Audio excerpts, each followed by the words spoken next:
السلام علیکم student 10th class پہلے آپ نے یہ بات سمجھنی ہے یہ ترجمۃ القرآن میں یہ سورۃ الاعراف ہے۔ آپ نے یہ سمجھنا ہے کہ اعراف کا کیا معنی ہے۔ اعراف کا معنی ہے جنت اور دوزخ کے درمیانی جگہ کو کہتے ہیں۔ اصل میں بہت ساری حدیث کے اندر بھی آتا ہے اور اس کے علاوہ محدثین و مفسرین نے بھی اس کو لکھا ہے کہ اعراف وہ جگہ ہے جو جنت اور دوزخ کے درمیان ہے۔ جتنے بھی کفار ہیں ان کافروں کے جو بچے ہیں نا وہ بچے اس جگہ پر ہوں گے، اعراف کی جگہ پر ہوں گے، کیونکہ ان کا کوئی گناہ نہیں ہے۔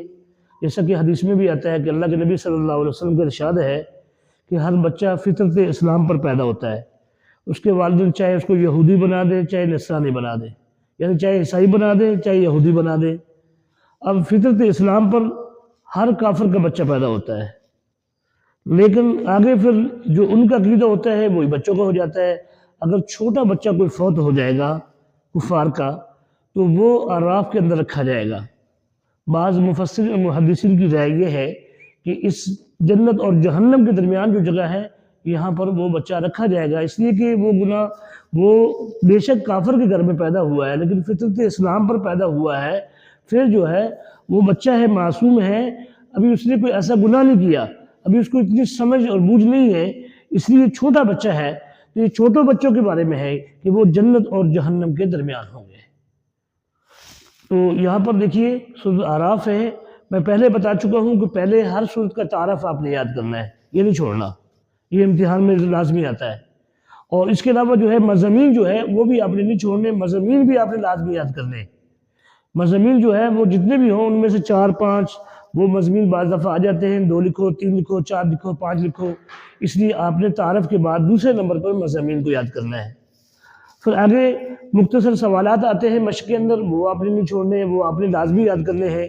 اسی طرح با محاورہ ترجمہ ہے، جو مشق کے اندر ہے وہی والا ترجمہ یاد کرنا ہے۔ آپ نے جو متن کے اندر ہے وہ یاد نہ کریں، مشق والی آیت کو یاد کریں، چاہے وہ چھوٹی ہو چاہے وہ بڑی ہو۔ جو بچے وہ یاد کریں گے انشاءاللہ انہی میں سے آئے گا۔ باقی 4 آیت آئی تو 2 آیت لکھنی ہوگی، 3 آئی تو پھر بھی 2 لکھنی ہوگی آپ نے، اس لیے کم از کم جو ہے 4 آیت آپ نے لازمی یاد کرنی ہے اگر وہ مشق کے اندر موجود ہے۔ تو پیارے بچوں پہلا ہے تعارف، یہاں پر ہم بورڈ کے اوپر دیتے ہیں باقاعدہ آپ کو سمجھانے کے لیے کہ یہ سوال آپ نے یاد کرنے ہیں، یہ سوال لازمی ہے۔ پہلا سوال ہے تعارف۔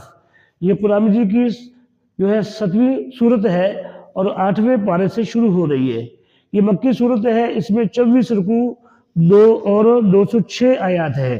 یہ سب سے لمبی طویل مکی صورت ہے۔ اس کے مضامین پر غور کرنے سے معلوم ہوتا ہے کہ اس کا زمانہ نزول بھی قریب قریب ہے اور مضامین بھی ملتے جلتے ہیں۔ تو پیارے بچوں یہ تعارف ہے، یہ آپ نے لازمی یاد رکھنا ہے۔ نمبر ہے مشقی مختصر مشقی سوالات۔ یہاں پر دیکھیے آپ، پہلا سوال ہے مقام اعراف سے کیا مراد ہے؟ تو یہ سوال آپ نے نہیں چھوڑنا، ہر صورت میں یاد کرنا ہے، رکھنا ہے یاد آپ نے ہر صورت میں، تو آپ نے اس کو نہیں چھوڑے۔ سوال نمبر 1 ہے مقام اعراف سے کیا مراد ہے؟ تو جواب آئے گا جنت اور دوزخ کے درمیان ایک بلند مقام ہے جس پر ایسے لوگ ہوں گے جو اہل جنت اور دوزخ کو ان کی علامات کی بنا پر پہچانتے ہوں گے۔ سوال نمبر 2 ہے کہ اس صورت میں نبی کریم صلی اللہ علیہ وسلم کی 4 خصوصیات لکھیں۔ تو یہ سوال بہت زیادہ اہم ہے باقی سارے سوالوں سے، اس لیے آپ نے یہ سوال نہیں چھوڑنا، آپ نے لازمی یاد کرنا ہے۔ آپ بھلائی کا حکم دیتے ہیں، نمبر 1۔ نمبر 2، آپ برائیوں سے منع فرماتے ہیں۔ نمبر 3، مومنین سے بوجھ اتارتے ہیں۔ نمبر 4، آپ پاکیزہ کو حلال اور ناپاک کو چیزوں کو حرام قرار دیتے ہیں۔ تو یہ سوال آپ نے لازمی یاد کرنا ہے۔ اگلے سوال نمبر 3 ہے شیطان کے بہکاوے سے بچنے کے لیے حدیث کا ترجمہ لکھیں۔ تو یہ حدیث کا ترجمہ آپ نے لازمی یاد کرنا ہے، یہ کتاب کے اندر موجود ہے، آپ نے اس کو نہیں چھوڑنا، ایک دفعہ کتاب پر نظر ڈال کر اس کو لازمی یاد کرنا ہے۔ جواب ہے اے اللہ میرے دل کو منور کر دے، میرے کانوں کو نور سے بھر دے، میری آنکھوں کو روشن کر دے۔ تو یہ سوال آپ نے لازمی یاد کرنا ہے۔ آگے دیکھیے با محاورہ آیت کا ترجمہ۔ میں پہلے بھی بتا چکا ہوں کہ اس کے علاوہ بھی آیت ہے، وہ بھی آپ نے نہیں چھوڑنی ہے، وہ آپ نے لازمی یاد کرنی ہے، یا اس کے علاوہ کسی نبی کا ذکر ہے مضامین کے اندر تو وہ بھی آپ نے لازمی یاد رکھنا ہے۔ تو یہاں پر دیکھیے بامحاور آیت کا ترجمہ، قل یا ایھا الناس انی رسول اللہ الیکم جمیعا الذی لہ ملک السماوات والارض لا الہ الا ھو یحیی ویمیت فآمنوا باللہ ورسولہ النبی الأمی الذی یؤمن باللہ وکلماتہ واتبعوہ لعلکم تہتدون۔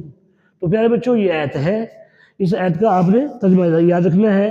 ترجمہ ہے، آپ فرما دیجئے اے لوگوں بے شک میں تم سب کی طرف اللہ کا رسول ہوں، وہ جس کے لیے آسمانوں اور زمینوں کی بادشاہت ہے، اس کے سوا کوئی معبود نہیں، وہ زندگی اور موت دیتا ہے، تم ایمان لاؤ اللہ پر اور اس کے رسول پر جو نبی امی ہے، اللہ اس کے کلمات پر ایمان رکھتے ہیں اور ان کی پیروی کرو تاکہ تم ہدایت پاؤ۔